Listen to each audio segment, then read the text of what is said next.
Welcome back to our channel. We hope you will have a wonderful learning experience here with us. You can download and listen to these audiobooks at your preferred time. Our videos are designed as audio podcasts to help you keep studying at times where you may not be able to watch video or as you are completing another task, so you can better use your time. You can listen to these tutorials at night, doing another task, while taking a walk, lunchtime, or at any of your convenience. This is the third part of Freshman Inclusiveness course taught in all the Ethiopian universities. It is tailored exactly to the fitting of the Ethiopian Ministry of Education curriculum, but is also very useful for any related course. I am very happy you have chosen this channel in your study and politely ask that you subscribe, like and share the channel for more amazing tutorials. Now, without further ado, let's begin our course. Chapter 3. Identification and Differentiated Services. Chapter Overview. The onset of disability is accompanied by a complex series of shocks to the individual and to everyone around him. The impact of disability and vulnerability take many forms. The immediate effects are often physical pain,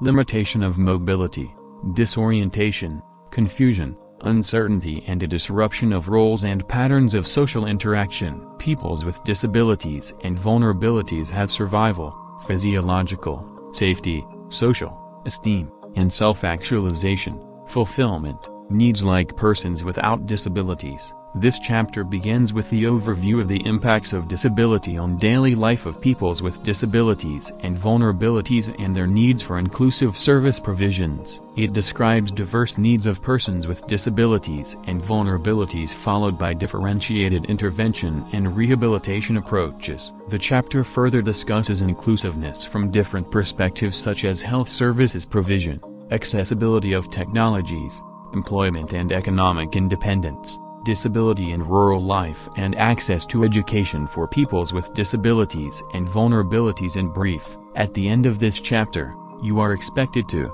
discuss the impact of disability and vulnerability on daily life of persons with disabilities and vulnerabilities, depict needs of persons with disabilities and vulnerabilities, describe the effects of environment on the life of persons with disabilities and vulnerabilities, describe intervention and rehabilitation approaches for disabilities and vulnerabilities, depict barriers for inclusive services provisions in different sectors, describe the role technologies in the life of persons with disabilities, relate the concept of inclusiveness to their specific profession, and evaluate inclusiveness of services provision in their specific fields of studies. Before we continue to the main topic in this chapter, brainstorm on the following questions about impact of disability and vulnerability on daily life. Can you list the impacts of disability on daily life of peoples with disabilities? Do you think that individuals with the same disabilities have the same needs? If your answer is yes, how? No.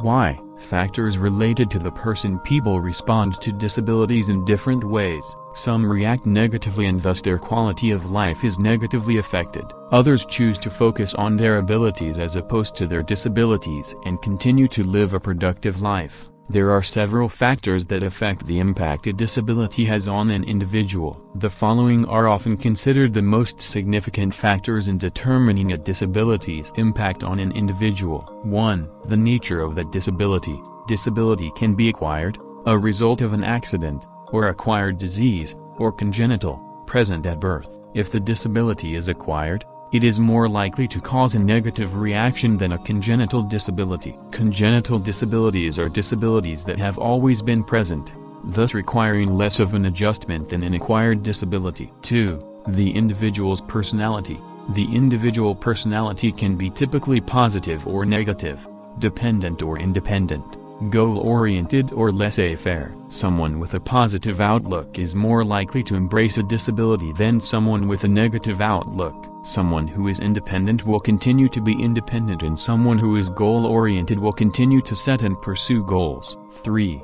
The meaning of the disability to the individual. Does the individual define himself, herself by his, her looks or physical characteristics? If so, he or she is more likely to feel defined by his, her disability, and thus it will have a negative impact. 4. The individual's current life circumstances. The individual's independence or dependence on others, parents, the economic status of the individual or the individual's caregivers, The individual's education level. If the individual is happy with their current life circumstance, they are more likely to embrace their disability, whereas if they are not happy with their circumstances, they often blame their disability. 5. The individual's support system. The individual's support from family, a significant other, friends, or social groups. If so, he or she will have an easier time coping with a disability and thus will not be affected negatively by their disability. Common effects of a disability may include but not limited to health conditions of the person, mental health issues including anxiety and depression, loss of freedom and independence, frustration and anger at having to rely on other people, practical problems including transport,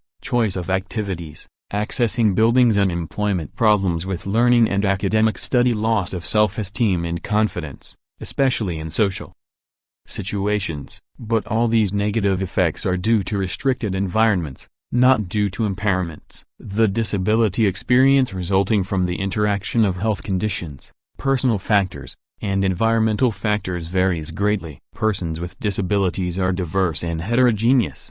While stereotypical views of disability emphasize wheelchair users and a few other A-classic groups such as blind people and deaf people, disability encompasses the child born with a congenital condition such as cerebral palsy, or the young soldier who loses his leg to a landmine, or the middle-aged woman with severe arthritis, or the older person with dementia, among many others. Health conditions can be visible or invisible, temporary or long-term, static, episodic, or degenerating, painful or inconsequential. Note that many people with disabilities do not consider themselves to be unhealthy. Generalizations about a disability or a people with disabilities can mislead. Persons with disabilities have diverse personal factors with differences in gender, age, language, socioeconomic status, sexuality, ethnicity, or cultural heritage. Each has his or her personal preferences and responses to disability. Also, while disability correlates with disadvantage,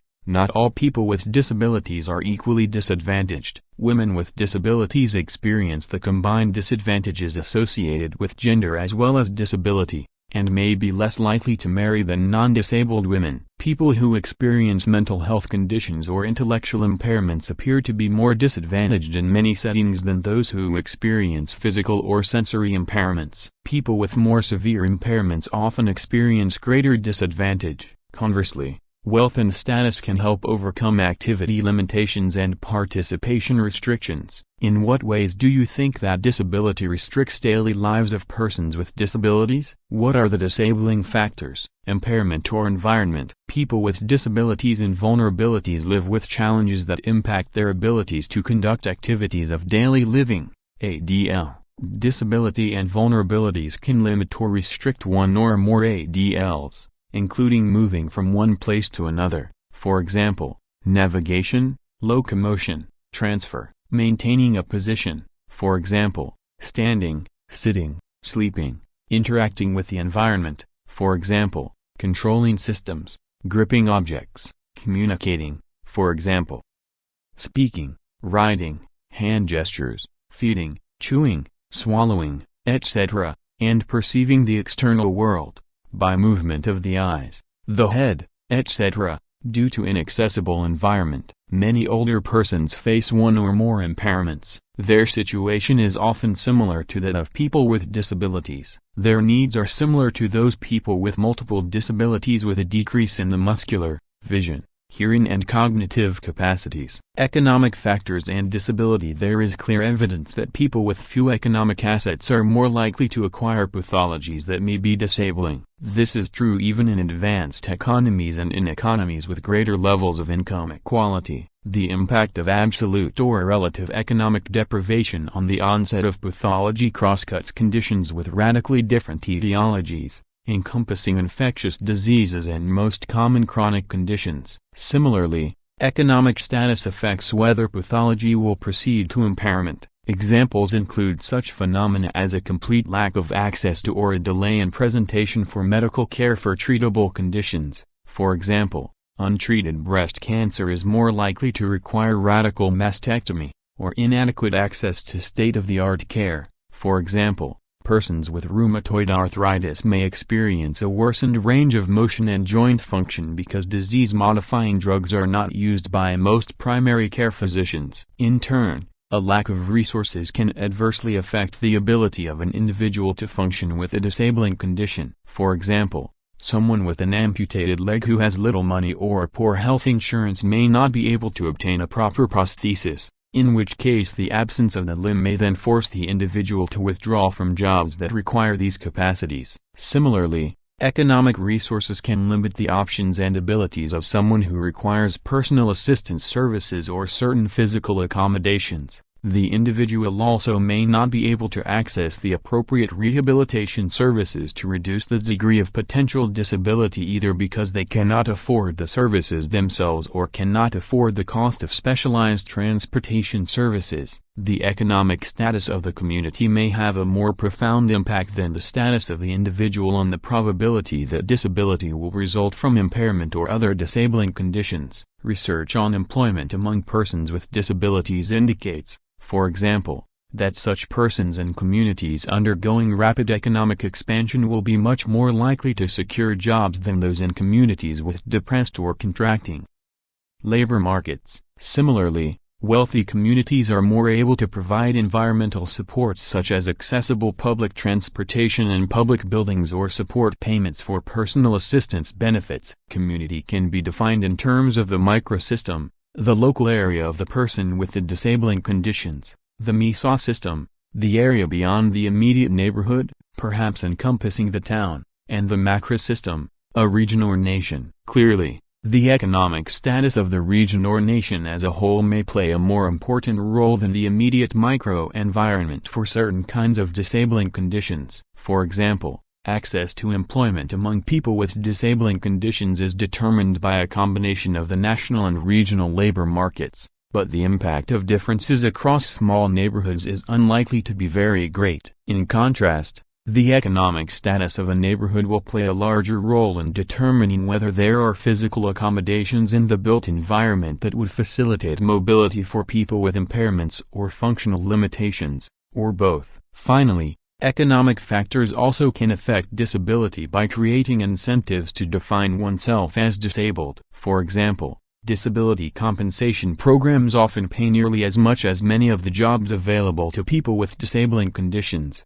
especially given that such programs also provide health insurance and many lower-paying jobs do not. Moreover, disability compensation programs often make an attempt to return to work risky, since health insurance is withdrawn soon after earnings begin and procuring a job with good health insurance benefits is often difficult in the presence of disabling conditions. Thus, disability compensation programs are said to significantly reduce the number of people with impairments who work by creating incentives to leave the labor force and also creating disincentives to return to work. Political factors and disability. The political system, through its role in designing public policy, can and does have a profound impact on the extent to which impairments and other potentially disabling conditions will result in disability. If the political system is well enforced, it will profoundly improve the prospects of people with disabling conditions for achieving a much fuller participation in society, in effect reducing the font of disability in work and every other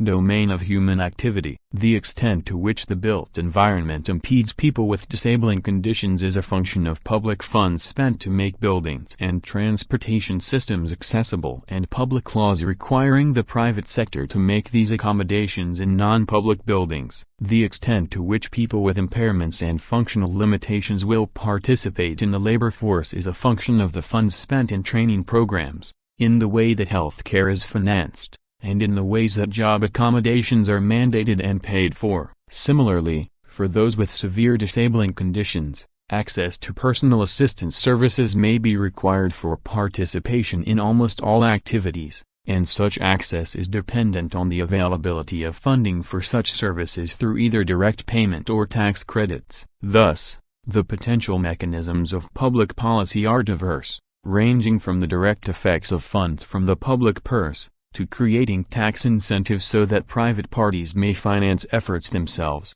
to the passage of civil rights legislation and providing adequate enforcement. The sum of the mechanisms used can and does have a profound impact on the functioning of people with disabling conditions. Factors psychological of disability. This section focuses on the impact of psychological factors on how disability and disabling conditions are perceived and experienced. The argument in support of the influence of the psychological environment is congruent with the key assumption in this chapter that the physical and social environments are fundamentally important to the expression of disability. Several constructs can be used to describe one's psychological environment, including personal resources, personality traits, and cognition. These constructs affect both the expression of disability and an individual's ability to adapt to and react to it. An exhaustive review of the literature on the impact of psychological factors on disability is beyond the scope of this chapter. However, for illustrative purposes, 4 psychological constructs will be briefly discussed: 3 cognitive processes, self-efficacy beliefs, psychological control, and coping patterns, and 1 personality disposition.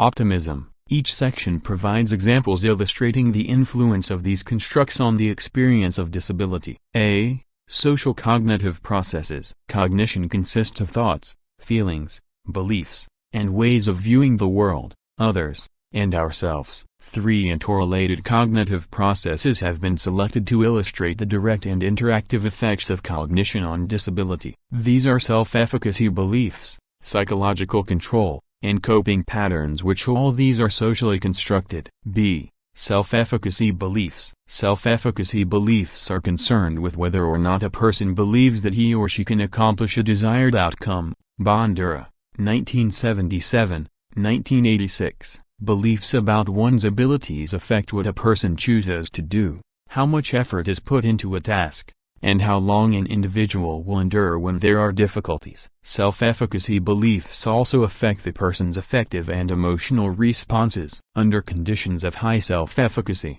a person's outlook and mental health status will remain positive even under stressful and aversive situations. Under conditions of low self-efficacy, mental health may suffer even when environmental conditions are favorable. The findings from several studies provide evidence of improved behavioral and functional outcomes under efficacious conditions for individuals with and without disabling conditions. Maddox, 1996. How do self-efficacy beliefs affect disability? Following a stroke, for example, an individual with high self-efficacy beliefs will be more likely to feel and subsequently exert effort toward reducing the disability that could accompany any stroke-related impairment or functional limitation. The highly self-efficacious individual would work harder at tasks, that is, in physical or speech therapy, be less likely to give up when there is a relapse, that is, continue therapy sessions even when there is no immediate improvement, and in general, feel more confident and optimistic about recovery and rehabilitation. These self-efficacy beliefs will thus mediate the relationship between impairment and disability such that the individual would experience better functional outcomes and less disability. The development of self-efficacy of the individual is much affected by the environmental factors. C. Psychological control. Psychological control, or control beliefs, is akin to self-efficacy beliefs in that they are thoughts, feelings, and beliefs regarding one's ability to exert control or change a situation. Self-generated feelings of control improve outcomes for diverse groups of individuals with physical disabilities and chronic illnesses. The onset of a disabling condition is often followed by a loss or a potential loss of control. What is most critical for adaptive functioning is how a person responds to this and what efforts the person puts forth to regain control. Perceptions of control will influence whether disabling environmental conditions are seen as stressful and consequently whether it becomes disabling. The individual's control over themselves depends on the provision of the environments, accessibility or inaccessibility. D. Coping patterns. Coping patterns refer to behavioral and cognitive efforts to manage specific internal or external demands that tax or exceed a person's resources to adjust. Generally, coping has been studied within the context of stress. Having a disabling condition may create stress and demand additional efforts because of interpersonal or environmental conditions that are not supportive. Several coping strategies may be used when a person confronts a stressful situation. These strategies may include the following: seeking information, cognitive restructuring, emotional expression, catastrophizing, wish-fulfilling fantasizing, threat minimization, relaxation, distraction, and self-blame. The effects of certain coping efforts on adaptive and functional outcomes benefits individuals with disabling conditions.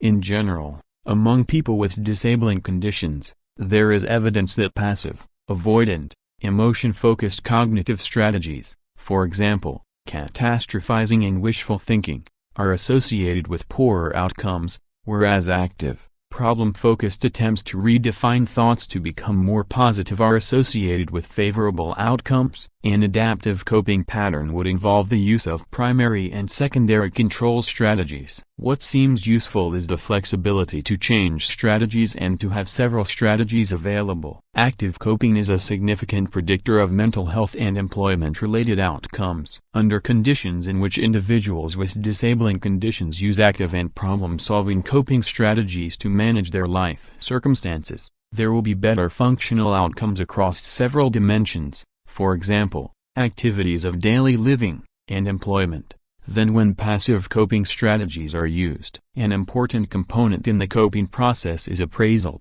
Appraisals involve beliefs about one's ability to deal with a situation. Take, for example, two people with identical levels of impairment. The appraisal that the impairment is disabling will result in more disability than the appraisal that the impairment is not disabling, regardless of the objective type and level of impairment. Appraisal is related to self-efficacy in the sense that one's thoughts and cognition control how one reacts to a potentially negative situation. When a person feels that he or she can execute a desired outcome, for example, learn how to use crutches for mobility, the person is more likely to do just that. Similarly, under conditions in which an individual appraises his or her disabling conditions and other life circumstances as manageable, the person will use coping strategies that will lead to a manageable life, that is, better functional outcomes. Personality disposition. Optimism is a personality disposition that is included in this chapter as an example of a personality disposition or trait that can mediate how disabling conditions are experienced. Several other interrelated personality factors could be discussed, for example, self-esteem, hostility, and type of personality. Optimism, in contrast to pessimism, is used for illustrative purposes because it relates to many other personality traits. Optimism is the general tendency to view the world, others, and oneself favorably. People with an optimistic orientation rather than a pessimistic orientation are far better across several dimensions. Optimists tend to have better self-esteem and less hostility toward others and tend to use more adaptive coping strategies than pessimists. Optimism is a significant predictor of coping efforts and of recovery from surgery. Individuals with optimistic orientations have a faster rate of recovery during hospitalization and a faster rate of return to normal life activities after discharge. There was also a strong relationship between optimism and post-surgical quality of life, with optimists doing better than pessimists. Optimism may reduce symptoms and improve adjustment to illness, because it is associated with the use of effective coping strategies. This same analogy can be extended to impairment. Optimistic individuals are more likely to cope with impairment by using the active adaptive coping strategies discussed earlier. These in turn will lead to reduced disability. The four constructs of the psychological environment, that is, self-efficacy beliefs, psychological control, coping patterns, and optimism, were highlighted to illustrate the influence of these factors on disability and the enabling disabling process. These psychological constructs are interrelated and are influenced to a large extent by the external social and physical environments. The reason for the inclusion of the psychological environment in this topic is to assert that just as the physical and social environments can be changed to support people with disabling conditions, so can the psychological environment. Psychological interventions directed at altering cognition lead to improved outcomes, that is, achievement, interpersonal relationships, work productivity, and health, across diverse populations and dimensions. The family and disability. The family can be either an enabling or a disabling factor for a person with a disabling condition. Although most people have a wide network of friends, the networks of people with disabilities are more likely to be dominated by family members. Even among people with disabilities who maintain a large network of friends, family relationships often are most central, and families often provide the main sources of support. This support may be instrumental, errand running, informational, providing advice or referrals, or emotional, giving love and support. Families can be enabling to people with functional limitations by providing such tangible services as housekeeping and transportation, and by providing personal assistance and activities of daily living. Families can also provide economic support to help with the purchase of assistive technologies and to pay for personal assistance. Perhaps most importantly, they can provide emotional support. Emotional support is positively related to well-being across a number of conditions. In all of these areas, friends and neighbors can supplement the support provided by the family. It is important to note, however, that families may also be disabling. Some families promote dependency. Others fatalistically accept functional limitations and conditions that are amenable to change with a supportive environment. In both of these situations,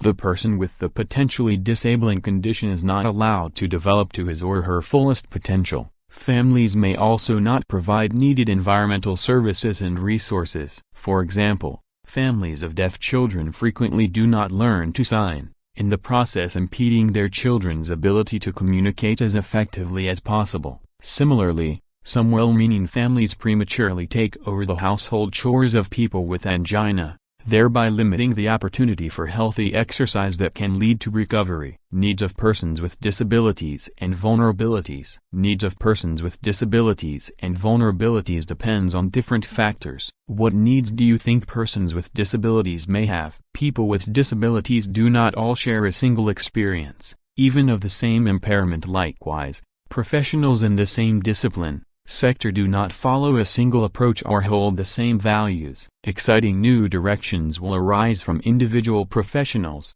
sectors, working with persons with disabilities and vulnerabilities on particular briefs. This will produce different responses each time, complementary and even contradictory directions, but this richness is needed. Analyzing the human beings, Maslow had identified 5 categories of needs, with different priority levels. Figure 3.1, in the following order: survival, physiological, safety, social needs, esteem, and self-actualization, fulfillment. Maslow's model is also valid for persons with disabilities and vulnerabilities, whose needs are similar to those of ordinary persons. Nevertheless, many of these needs are not fulfilled, so disabilities and vulnerabilities seek to fulfill these needs and reach a state of well-being. Initially, disabilities and vulnerabilities attempt to fulfill the first level of needs, survival. The survival needs are formed by the physiological needs and include the biological requirements for feeding,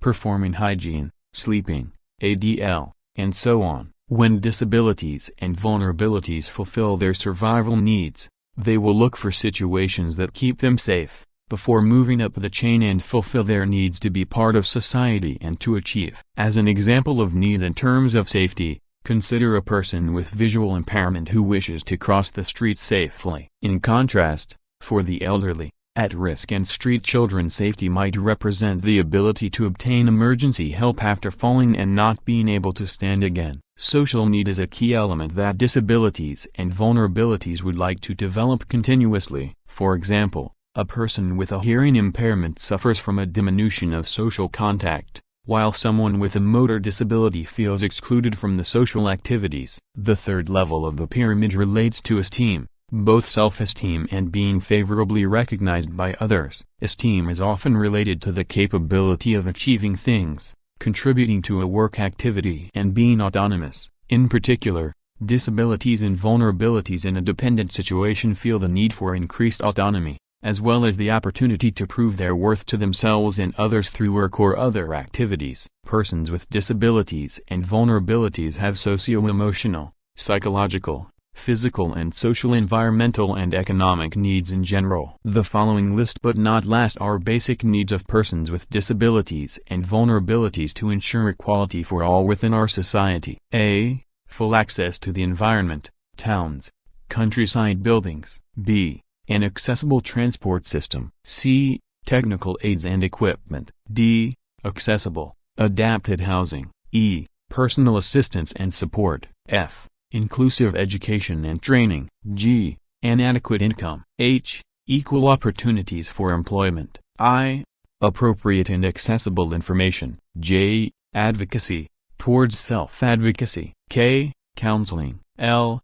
Appropriate and accessible health care. Social needs of persons with disabilities and vulnerabilities. Social protection plays a key role in realizing the rights of persons with disabilities and vulnerabilities of all ages, providing them with an adequate standard of living, a basic level of income security, thus reducing levels of poverty and vulnerability. Moreover, mainstream and/or specific social protection schemes concerning persons with disabilities can have a major role in promoting their independence and inclusion by meeting their specific needs and supporting their social participation in a non-discriminatory manner. These social protection measures may include poverty reduction schemes, cash transfer programs, social and health insurance, public work programs, housing programs, disability pensions and mobility grants. Social protection from a rights-based approach must accommodate the needs of persons with disabilities and vulnerabilities. Traditional disability-related social welfare schemes have mainly focused on poverty rather than taking into account specific challenges faced by persons with disabilities and vulnerabilities, particularly active participation in education,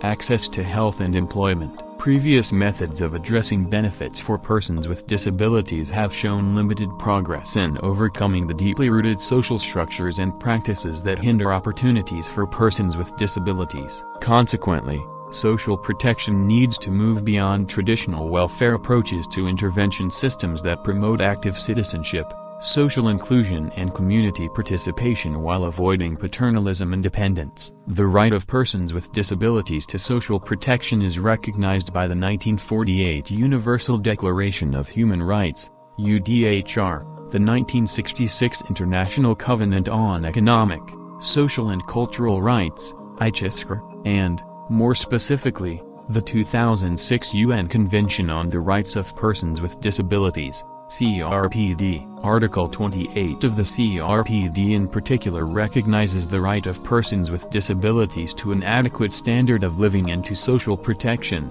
ensuring the enjoyment of both rights without discrimination on the basis of ability. Therefore, states parties should take appropriate measures to ensure that they receive equal access to mainstream social protection programs and services, including basic services, social security systems, poverty reduction programs and housing programs, but also specific programs and services for disability-related needs and expenses. Furthermore, the Social Protection Floors Recommendation, number 202, recognizes the importance of national social protection floors to provide basic social security guarantees to all persons, including persons with disabilities and vulnerabilities, across the life cycle, with priority given to poverty, vulnerability, and social exclusion, gender and disability. Dear students, what impact does rural living have on women with disabilities? The importance of work and the daily activities required of living in the country are paramount in considering gender.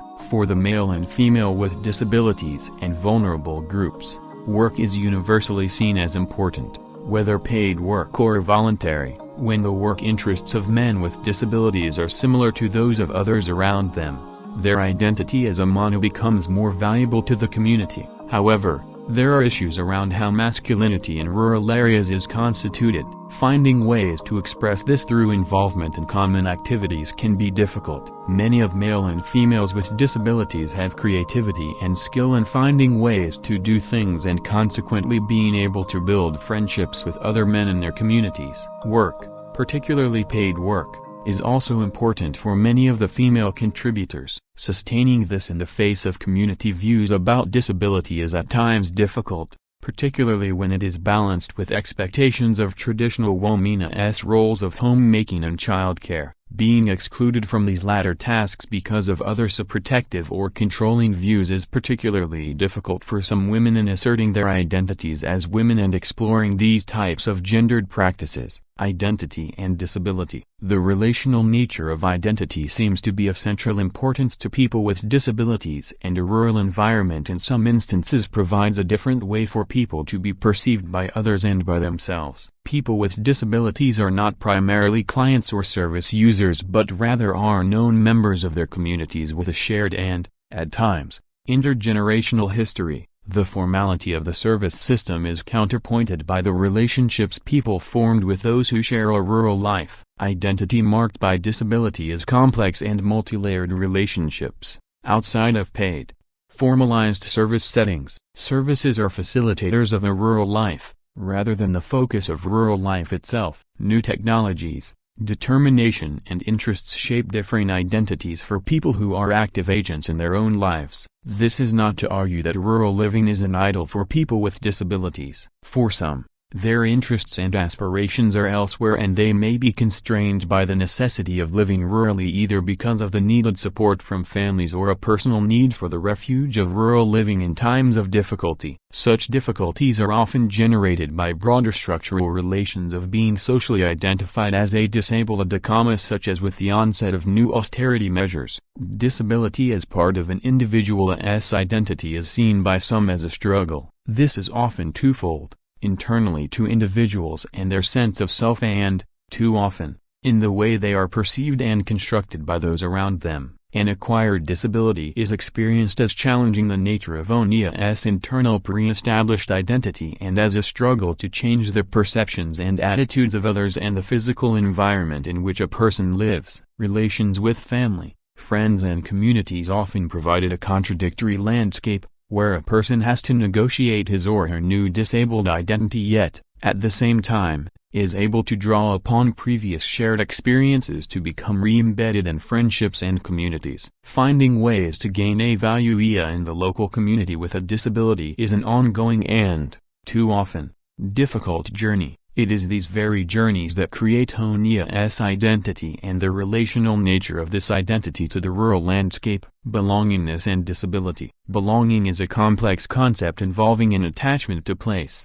relationships with others, a sense of safety, common values and a shared and/or developing history. Belonging is also an internal sense of being at home in one's own body and mind. Persons with disabilities and vulnerable groups have struggled to come to terms with a body and mind which seem unfamiliar to them, in which they have to make adjustments or accommodations both for themselves and in terms of their relationships with others. This internal negotiation and navigation shape their engagement with their social worlds, particularly in rural communities. Persons with disabilities in rural areas should have a strong attachment to place, somewhere familiar and known where they can feel safe, find their ways alone, exercise autonomy and express their embodied selves. The possibility of making change happen in an environment, where one's voice is heard, is also seen as a part of belonging in a community. While this is sometimes a struggle, there is a sense that people can use their personal contacts and friends to get change to happen when it is needed. Family relationships as a means of connecting to community and being known by others,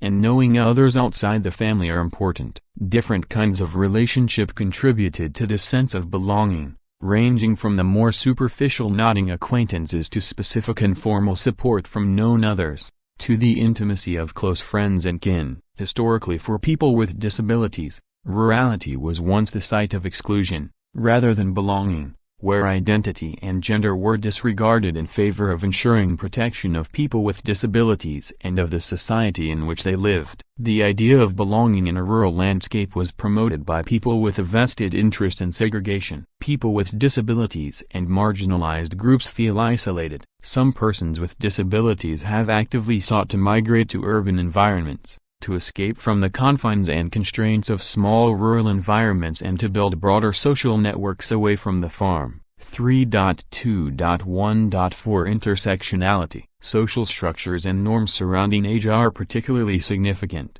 shaping the kind of lives people have and their experience of gender and identity. They have particular implications for people's attachment to place and their aspirations and desires for the future. Age matters, too, in terms of the support that family and services can offer in a rural environment and the types of age-appropriate opportunities that can be facilitated in the persona's home, family and community. Being a particular area in a rural landscape has implications for the types of social relationship that are openly facilitated and enabled. The wider contextual values and economic and social changes have also impact on the life of persons with disabilities. Religious values that shape the way disability is constituted in some countries are a powerful influence on the way people with disabilities are able to live their lives. These values intersect with societal expectations of gender roles. Many peoples with disabilities are subjected to being viewed as objects of pity and prevailing myths about their capacities,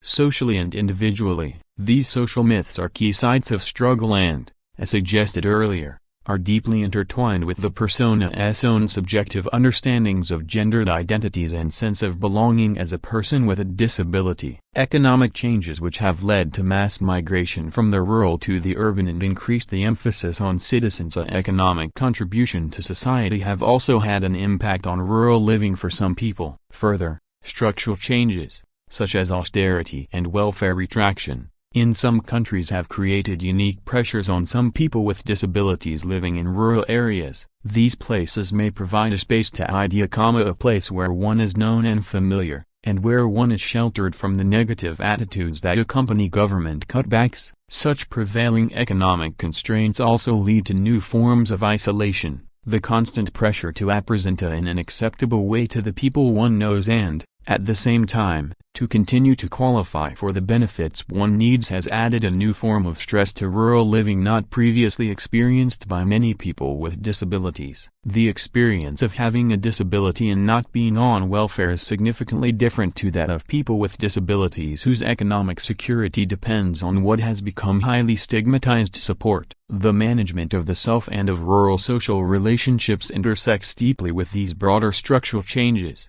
and navigating such structural continuities and disruptions is a critical influence on the lives of people with disabilities. Poverty has impact on living a decent life with a disability in a rural landscape, a life that they have defined and desired. In a number of cases this is centered on the need for paid work and the difficulties in finding it where employment is often scarce or highly exclusionary due to farming practices. Some contributors emphasize the importance of familial social networks and the additional support these provide, alongside belonging to a community where one is known, in enabling people with disabilities to counter the negative aspects of poverty. Given the changing welfare environment, including the growing insecurity of disability support landscapes, many of the contributors express fears of the future. Particular concerns are the very real possibility of a time when services or family support may not be available, alongside the impact of diminished access to Social Security with the onset of austerity. The health care needs of persons with disabilities and vulnerabilities. People with disabilities report seeking more health care than people without disabilities and have greater unmet needs. For example,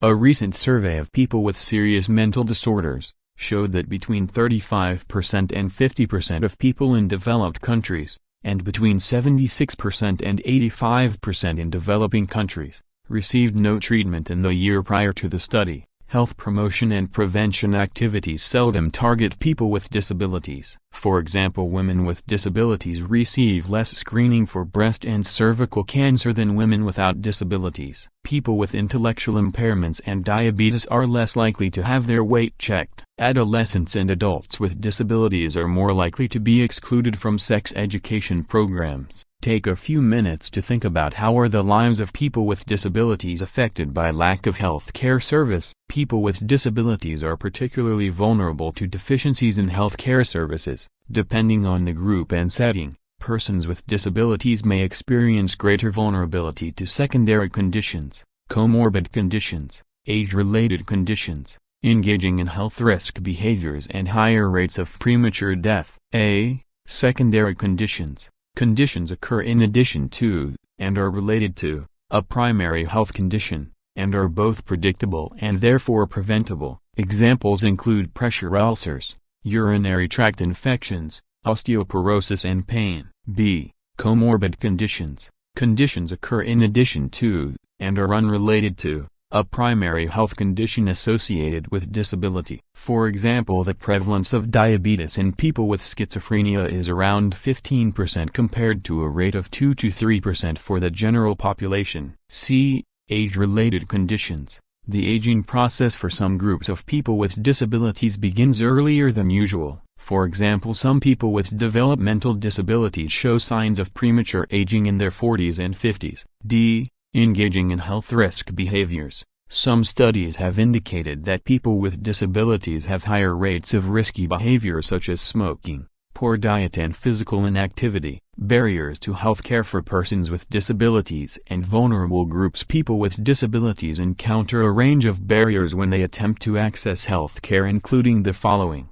61. A. Prohibitive costs. Affordability of health services and transportation are two main reasons why people with disabilities do not receive needed health care in low-income countries. 32 to 33% of non-disabled people are unable to afford health care compared to 51 to 53% of people with disabilities. B. Limited availability of services. The lack of appropriate services for people with disabilities is a significant barrier to health care. For example, studies indicate that the lack of services, especially in the rural area, is the second most significant barrier to using health facilities. C. Physical barriers. Uneven access to buildings, hospitals, health centers, inaccessible medical equipment, poor signage, narrow doorways, internal steps, inadequate bathroom facilities, and inaccessible parking areas create barriers to healthcare facilities. For example, women with mobility difficulties are often unable to access breast and cervical cancer screening because examination tables are not height adjustable and mammography equipment only accommodates women who are able to stand. D.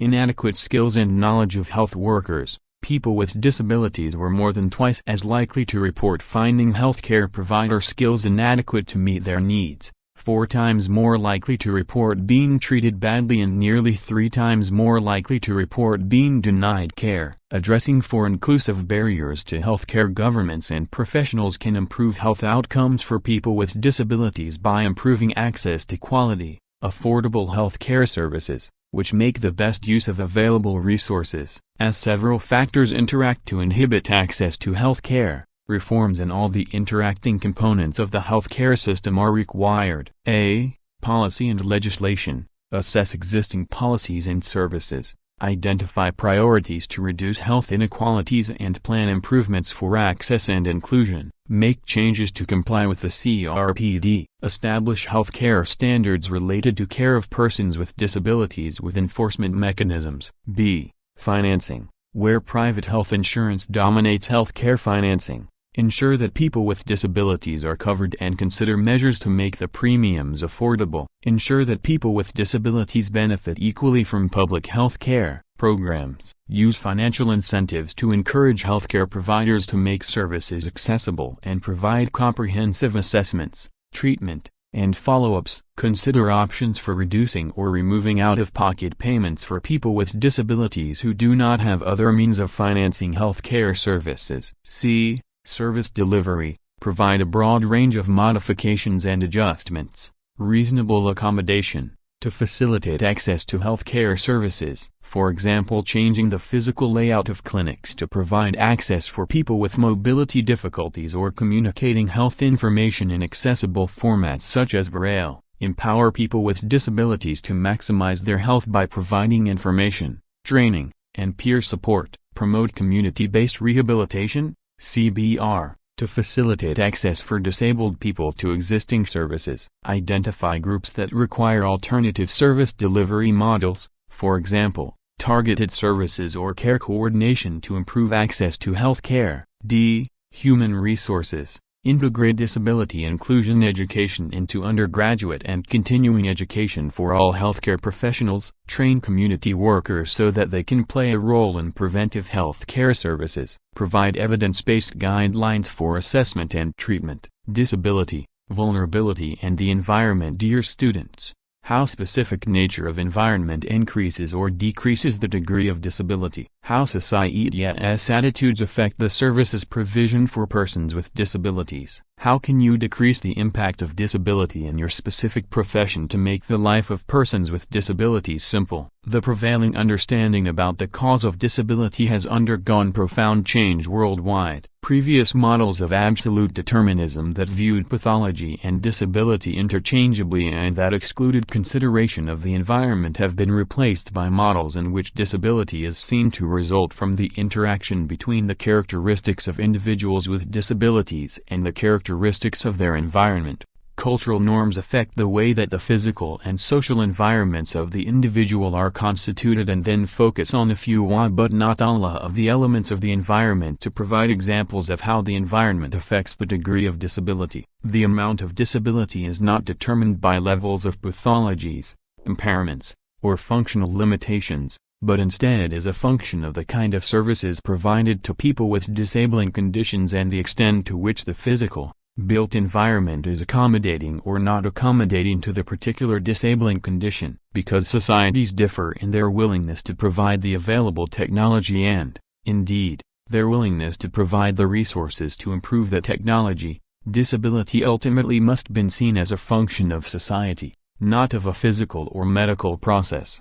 Disability is not inherent in an individual but is, rather, a relational concept of function of the interaction of the person with the social and physical environments. The amount of disability that a person experiences depends on both the existence of a potentially disabling condition, or limitation, and the environment in which the person lives. For any given limitation, that is, potential disability, the amount of actual disability experienced by a person will depend on the nature of the environment, that is, whether the environment is positive and enabling, and serves to compensate for the condition, ameliorate the limitation, or facilitate one's functional activities, or negative and disabling, and serves to worsen the condition, enhance the limitation, or restrict one's functional activities. Human competencies interact with the environment in a dynamic reciprocal relationship that shapes performance. When functional limitations exist, social participation is possible only when environmental support is present. If there is no environmental support, the distance between what the people can do and what the environment affords creates a barrier that limits social participation. The physical and social environments comprise factors external to the individual, including family, institutions, community, geography, and the political climate. Added to this conceptualization of environment is one's intrapersonal or psychological environment, which includes internal states, beliefs, cognition, expectancies and other mental states. Thus, environmental factors must be seen to include the natural environment, the human-made environment, culture, the economic system, the political system, and psychological factors. Dear students, list some of disabling and enabling environment as much as you can. Enabling factors include braille signage, ramps and adequate lighting. From environmental factors, dry climate, flat terrain and clear paths are considered natural enabling factors. Disabling factors include snow, rocky terrain and high humidity. From natural disabling factors, and steps, low wattage lighting, absence of flashing light alerting and systems. From environmental disabling factors. Dear students, what do you understand when we say physical, social and psychological environment, and how it affects life of persons with disabilities? The environmental mat may be conceived of as having two major parts: the physical environment and the social and psychological environments. The physical environment may be further subdivided conceptually into the natural environment and the built environment. Both affect the extent to which a disabling condition will be experienced by the person as a disability. Three types of attributes of the physical environment need to be in place to support human performance. The first attribute is object availability. Objects must be in a location that is useful, at a level where they can be retrieved,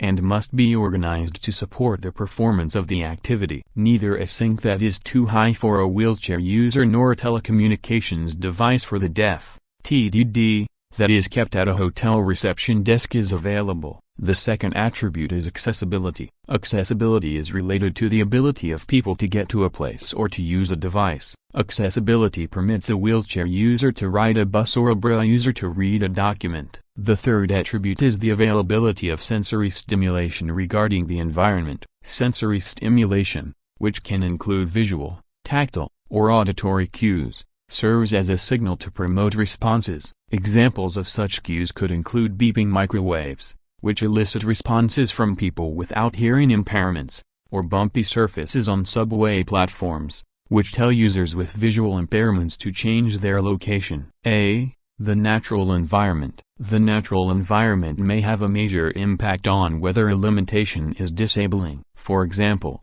a person who has severe allergies to ragweed or mold, which can trigger disabling asthma, can be free of that condition in climates where those substances do not grow. The physical conditions still exist, but in one environment they may become disabling and in another environment they might not. Another example might be that a person who has limited walking ability will be less disabled in a flat geographical location than he disabled in both places during the winter than during the summer. Thus, the natural environment, including topography and climate, affect whether or to what degree a functional limitation will be disabling.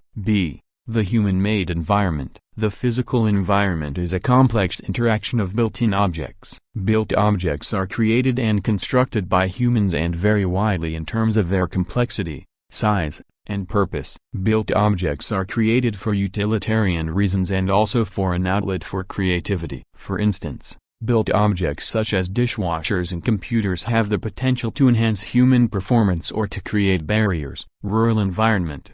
Disability and vulnerability. Take a moment to reflect on what rural living means for people with disabilities. How far does living rurally facilitate or create barriers to people with disabilities belonging in their community? This topic focuses on rural environment and life of persons with disabilities, vulnerabilities and marginalized groups. How rural landscapes, infrastructure and community shaped social understandings of disability, and how these understandings might uniquely shape opportunities a better life of this group of people. People with disabilities, vulnerabilities and marginalized groups have no voices about their lives and what rural living means to them. Physical landscapes are infused with social meaning and that the feelings we have for particular places are built up through an accumulation of experiences that invoke strong emotional responses. Rurality must be considered as more than an issue of context or setting. Instead, rurality professionals in rural should prioritize the voices and experiences of those who live rurally,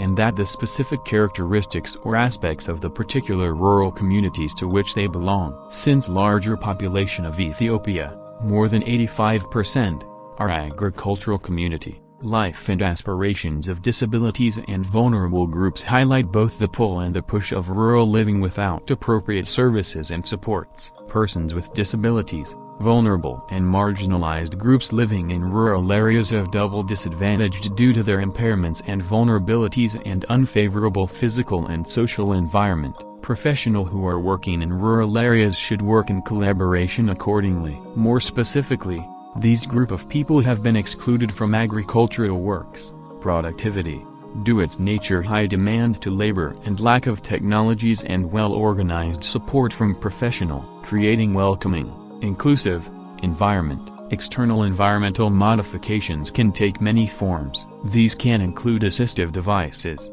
alterations of a physical structure, object modification, and task modification. The role of environmental modification as a prevention strategy has not been systematically evaluated, and its role in preventing secondary conditions and disability that accompany a poor fit between human abilities and the environment should be studied. Environmental strategies may ease the burden of care experienced by a family member who has the responsibility of providing the day-to-day support for an individual who does not have the capacity for social participation and independent living in the community. These environmental modifications may well be an effort at primary prevention because the equipment may provide a safety net and prevent disabling conditions that can occur through lifting and transfer of individuals who may not be able to do it by themselves. Rehabilitation must place emphasis on addressing the environmental needs of people with disabling conditions. Environmental strategies can be effective in helping people function independently and not be limited in their social participation,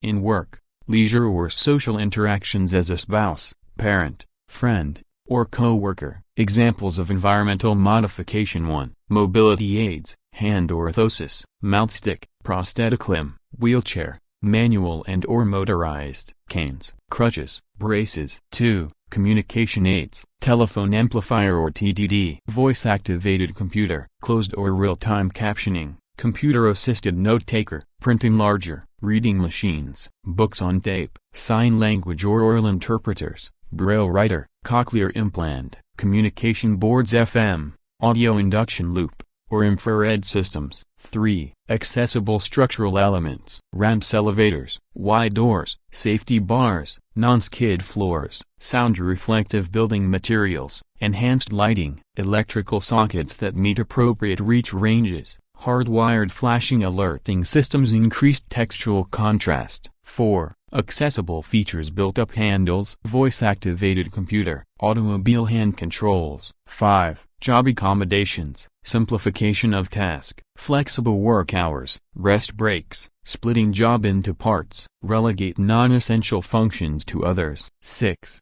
Differential use of personnel, personal care assistants, note-takers, secretaries, editors, sign language interpreters. 3.3.1.1.1 Impact of the social and psychological environments on the enabling disabling process. The social environment is conceptualized to include cultural, political, and economic factors. The psychological environment is the intrapersonal environment. This section examines how both affect the disabling process. Culture and the disabling process. Culture affects the enabling disabling process at each stage. It also affects the transition from one stage to another. This section defines culture and then considers the ways in which it affects each stage of the process. Definition of culture. Definition of culture includes both material culture, things and the rules for producing them, and non-material culture, norms or rules, values, symbols, language, ideational systems such as science or religion,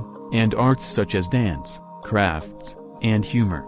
Non-material culture is so comprehensive that it includes everything from conceptions of how many days a week has or how one should react to pain to when one should seek medical care or whether a hermaphroditic person is an abomination, a saint, or a mistake. Cultures also specify punishments for rule breaking, exceptions to rules, and occasions when exceptions are permitted. The role of non-material culture for humans has been compared to the role of instincts for animals or to the role of a road map for a traveler. It provides the knowledge that permits people to be able to function in both old and new situations. Both the material and non-material aspects of cultures and subcultures are relevant to the enabling disabling process. However, for our purpose we will focus primarily on the role of non-material culture in that process.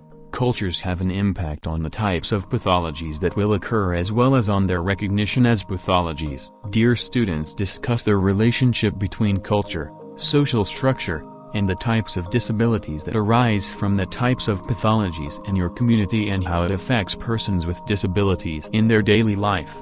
However, if a pathology is not recognized by the culture, in medical terms, diagnosed, the person does not begin to progress toward disability, or cure. Enabling and disabling factors. Cultural enabling factors are 1. Expecting people with disabling conditions to be productive and expecting everyone to know sign language. Psychological enabling factors are having an active coping strategy and cognitive restructuring. Political enabling factors are mandating relay systems in all states and banning discrimination against people who can perform the essential functions of the job. Economic enabling factors are targeted earned income tax credits and tax credits to hire people with disabling conditions.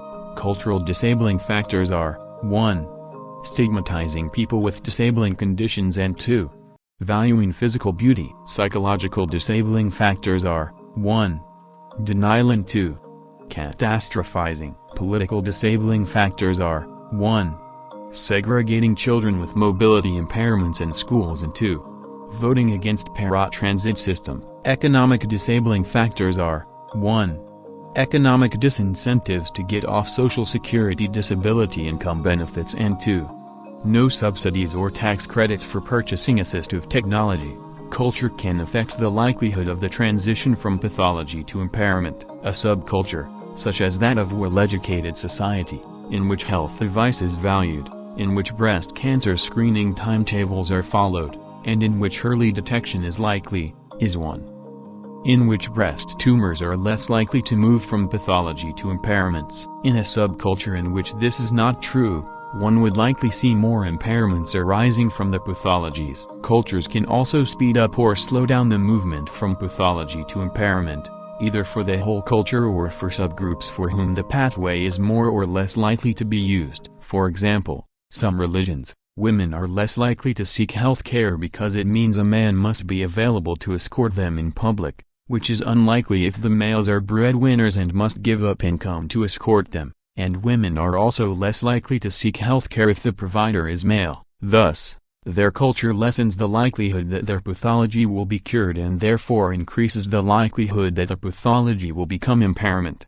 Culture clearly has an impact on whether a particular impairment will become a functional limitation. Impairments do not become limiting automatically. Rather, cultures affect the perception that the impairment is in fact the cause of the limitation, and they affect the perception that the impairment is in fact limiting. If a society believes that witchcraft is the reason that a woman cannot have children, medical facts about her body become irrelevant. She may in fact have fibroids, but if that culture sees limitation as coming from the actions of a person, there is no recognition of a linkage between the impairment and the functional limitation. Rather, any enabling disabling process must go through culturally prescribed processes relating to which is medically or technologically based. Enabling disabling processes will not be acceptable. If the culture does not recognize that impairment is limiting, then it is not. For example, hearing losses were not equivalent to functional limitations in Martha's Vineyard, because everyone there knew sign language. Or,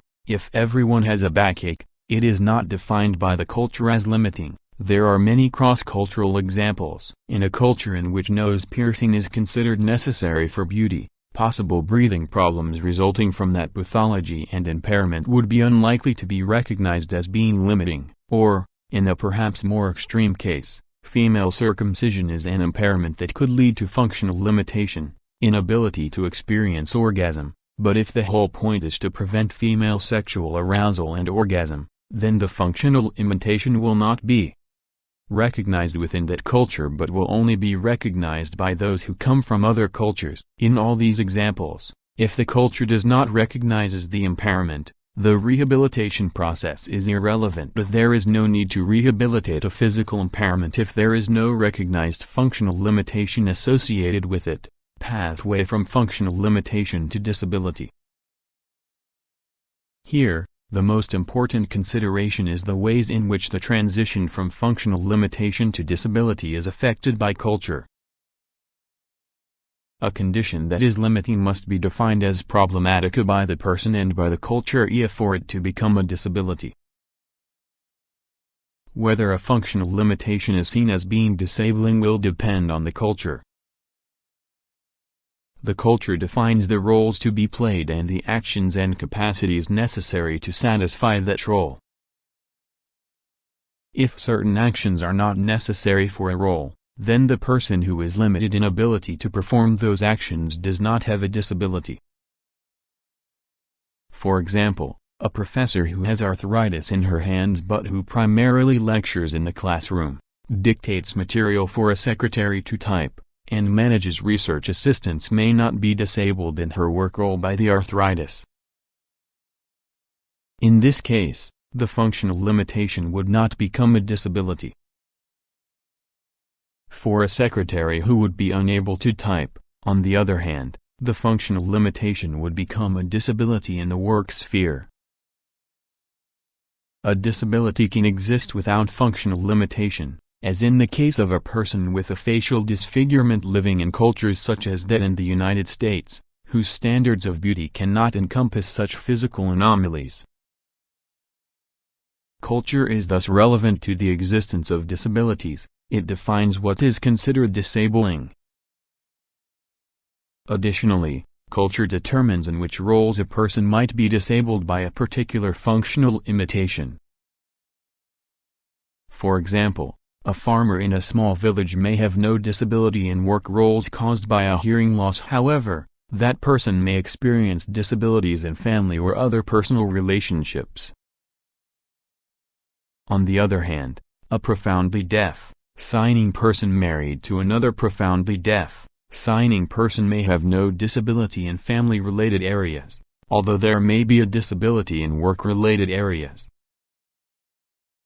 Thus, culture affects not just whether there is a disability caused by the functional limitation but also where in the person's life the disability will occur. Culture is therefore part of the mat as such. It can protect a person from the disabling process and can slow it down or speed it up. Culture, however, has a second function in the disabling process. Although there is a direct path from culture to disability, there is an also indirect path. The indirect function acts by influencing other aspects of personal and social organization in a society. That is, the culture of a society or a subculture influences the types of personality or intrapsychic processes that are acceptable and influences the institutions that make up the social organization of a society. These institutions include the economic system, the family system, the educational system, the healthcare system, and the political system. In all these areas, culture sets the boundaries for what is debatable or negotiable and what is not. Each of these societal institutions also affects the degree to which functional limitations will be experienced by individuals as disabling. All of the ways in which intrapsychic processes or societal institutions affect the enabling-disabling process cannot be considered here.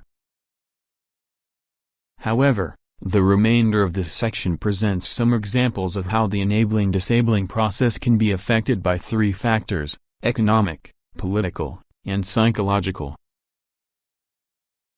Disability inclusive intervention and rehabilitation services. A one-size-fits-all approach to provide services for persons with disabilities and vulnerability groups is no longer enough. What do we mean intervention and rehabilitation? How one can make services inclusive in your sector. Including people with disabilities in everyday activities and encouraging them to have roles similar to peoples who do not have a disability is disability inclusion. This involves more than simply encouraging people. It requires making sure that adequate policies and practices are in effect in a community or organization. Inclusion should lead to increased participation in socially expected life roles and activities such as being a student, worker, friend, community member, patient, spouse, partner, or parent. Disability inclusion means provision of differentiated services for persons with disabilities and vulnerabilities. Differentiated service means a multiple service delivery model that can satisfy the most needs of persons with disabilities and vulnerabilities. Socially expected activities may also include engaging in social activities, using public resources such as transportation and libraries, moving about within communities, receiving adequate health care, having relationships, and enjoying other day-to-day activities. To reach ambitious targets for the general population, as well as targeted care for persons with disabilities and vulnerable groups, we need differentiated service delivery. Persons with disabilities and vulnerabilities are often excluded, either directly or indirectly, from development processes and humanitarian action because of physical, attitudinal and institutional barriers. The effects of this exclusion are increased inequality, discrimination and marginalization. To change this, a disability inclusion approach must be implemented. The twin-track approach involves 1. Ensuring all mainstream programs and services are inclusive and accessible to persons with disabilities, while at the same time, 2. Providing targeted disability-specific support to persons with disabilities.